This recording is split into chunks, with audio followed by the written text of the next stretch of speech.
During the production of UMAMUSUME Beginning of a New Era, the film's writer Kyoko Yoshimura mentioned that the protagonist's Jungle Pockets pendant was never in the script. It was an object added by the film's director Ken Yamamoto. This small addition became an essential key to the movie's visual language and symbolism.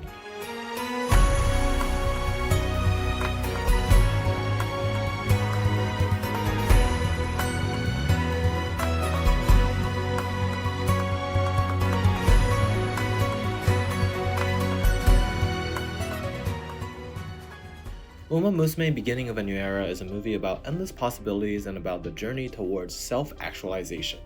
In positive psychology, self-actualization refers to reaching one's full potential. In this first spoiler-free video, where only the first 6 minutes of the movie is discussed, I want to focus on the visual symbolisms that tie the entire movie together. By understanding these symbolisms, you will gain further appreciation for the dramatic visual choices made throughout the film. Those symbols are light, and the crystal ball pendant that the protagonist's Jungle Pocket wears throughout the story. Their symbolic meaning give deeper philosophical reasoning to each character's actions. Most light we encounter in everyday life is white. This colorless objective light reveals the world as it is, illuminating objects in their original colors. Thanks to sunlight, animals can see and plants can grow. Ecologically speaking, everything depends on the sun. Time is measured by its rise and fall. By nature, we operate by moving forward and growing. We cannot stop our bodies from aging just as time cannot be stopped from moving forward.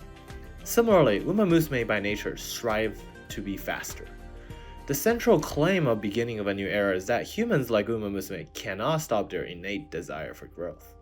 The production team behind Beginning of a New Era understands this omnipresence of light and plays with it symbolically throughout the film. In doing so, they deepen the meaning of each character's actions on their path towards self-actualization. The following concepts encapsulate the film's core visual symbolism surrounding light and the pendant. Colorless light symbolizes the past. At the same time, it is the medium through which the present is observed. The sun continuously illuminates everything, just as the past is always present, shaping what we see and where we stand. Refractive or prismatic surfaces, most notably the pendant, represent the human variable. Refraction is the act of transforming light, of bending what already exists into something new. For light to disperse into a rainbow, it must pass through the surface at exactly the right angle. Similarly, humans must find the right conditions and exert effort to transform the present into a better future. Refractive or prismatic surfaces, most notably the pendant, represents the human variable. Refraction is the act of transforming light, of bending what already exists into something new. For light to disperse into a rainbow, it must pass through the surface at exactly the right angle. Similarly, humans must find the right conditions and exert effort to transform the present into a better future. Refracted light or rainbow light symbolizes the multitude of possible futures. Whenever prismatic light appears in the film, it is generally associated with positive outcomes, moments where characters mentally and physically grow. In contrast, colder or muted colors often suggest stagnation rather than growth. We live in one present timeline, but at every moment, countless future timelines are possible. A single light source, when refracted, can reveal many different paths forward. This visual idea parallels the notion that the future is not singular, but branching. Its many chiseled, angled facets allow light to refract in far more ways than a single flat surface ever could. The crystal ball pendant, which creates this prismatic light, also reflects Jungle Pocket's own aptitude. She is young, ambitious, and naturally gifted as a runner. The pendant symbolizes Poke. Her talent allows her success to a greater range of possible futures. Like anyone else, those futures include both success and failure. Depending on her actions, when even a single light source passes through the crystal, a rainbow of light bursts outward, wild, majestic, unpredictable, and ephemeral. The darker implications of this metaphor, however, is that not everyone is afforded the same range of possibilities. Some people have fewer futures to grasp due to being less naturally talented than prodigies like Poke. Throughout the film, characters repeatedly interact with refractive surfaces, reinforcing this idea. Among them, Poke's pendant is the most prominent and persistent example. The first major instance of this symbolism occurs within the opening minutes of the film, when Jungle Pocket witnessed the overwhelming strength of Fuji Kiseki during Fuji's final race, which the audience learns a bit later in the film, but it's quite important to understanding this section. And her final race is the Yayoi Show. This sequence takes place within the first 6 minutes of the movie and has officially been released on YouTube, at least the first 5 minutes. I will analyze as we summarize all the parts. Before we start analyzing each scene though, I will outline the light source, refractive surface, and the prismatic light that appears in the first 6 minutes to make the model easier to follow. The light source is Kiseki herself, Kiseki's brilliance and actions. The refractive surface is Jungle Pocket and her pendant. And lastly, the prismatic light is the possibilities of being the strongest and self-actualization.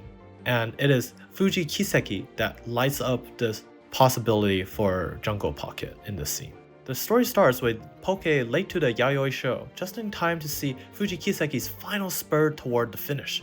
Visually, Fuji's flow state is depicted as her expanding her domain, engulfing the world around her. Every major character receives a moment like this at least once in the film. These dramatic displays are not just stylistic flair, they reinforce the film's theme of growth, inspiration, and self-actualization. As Fuji accelerates, the world darkens. Her footsteps become a row of spotlights illuminating a path to the finish line, the future itself.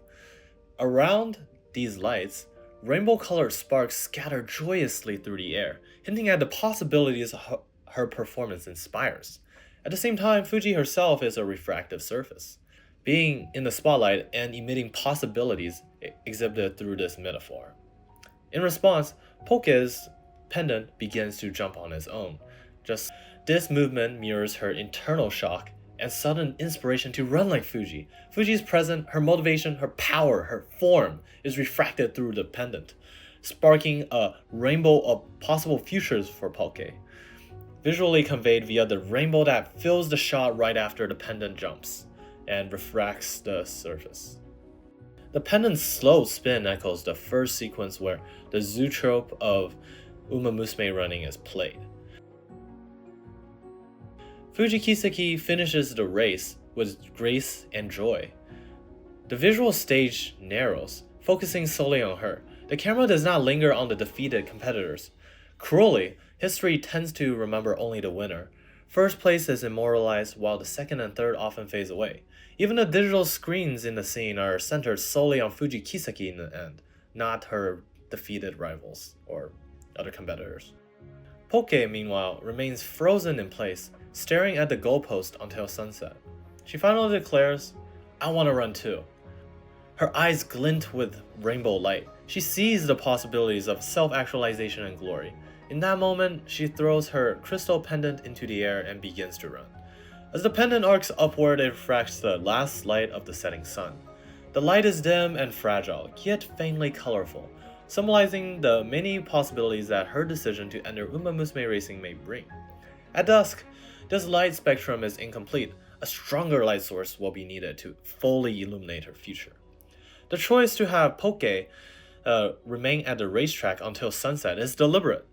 The race itself takes place around noon, making this last scene happen during sunset an intentional visual choice. Dusk symbolizes the end of an era, and the fading light of an old era illuminates the possibilities of the new. This Yayoi Show was Fuji Kiseki's final race, yet it sparks Poke's journey forward. Fuji's speed and strength inspire Poke to chase something greater and become the strongest. Without imagination, without the ability to envision a better future, that future remains unreachable. One must see with light where they're going in order to move on in the right direction. Otherwise, in complete darkness, one can move forward while not actually advancing towards the finish line. Fuji's light, her actions and achievements, shines outward and refracts into Poke's future, visually represented by the sunset light passing through the pendant and the race itself. The phrase "up in the air" comes to mind here when Poke throws her pendant. And given Yamamoto's background of being Canadian and moving to Japan at 12 years old, it's possible this idiom influenced the scene. Poke throws the crystal ball upward, then leaps to catch it herself, the pendant becomes a shooting star, and she grants her own wish by chasing it. She does not wait for fate, she runs towards it. By catching the pendant, she literally seizes her future. When the crystal is held in her hand, light can no longer pass through it. The future is no longer something external, it is something she actively grips and shapes. Poke begins to forge her own path, grasp the future. Ultimately, Poke's observation of Fuji inspires her to pursue the dream of becoming the strongest UMAMUSUME. Theoretically, someone could run at the speed of light, but without an observer or social interactions, that act is meaningless in human terms. Humans need witnesses. We grow by inspiring and being inspired. Without Poke, Fuji Kiseki's brilliance would remain a fleeting light. Another cycle of eras forgotten, by igniting the next generation, Fuji's legacy endures. Her light refracts outward, creating new possibilities beyond her own era. The movie testifies to the importance of social relationships in the process of self-actualization. Yes, people depend on the sun and light to survive, but people also need each other to grow meaningfully and bear witness to each other's growth.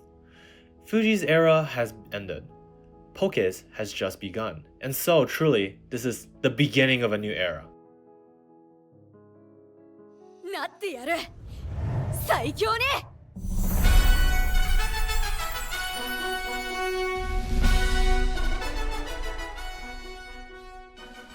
Thank you for watching the video. Hope you can enjoy the movie as much as I do. I would love to hear your thoughts in the comments below.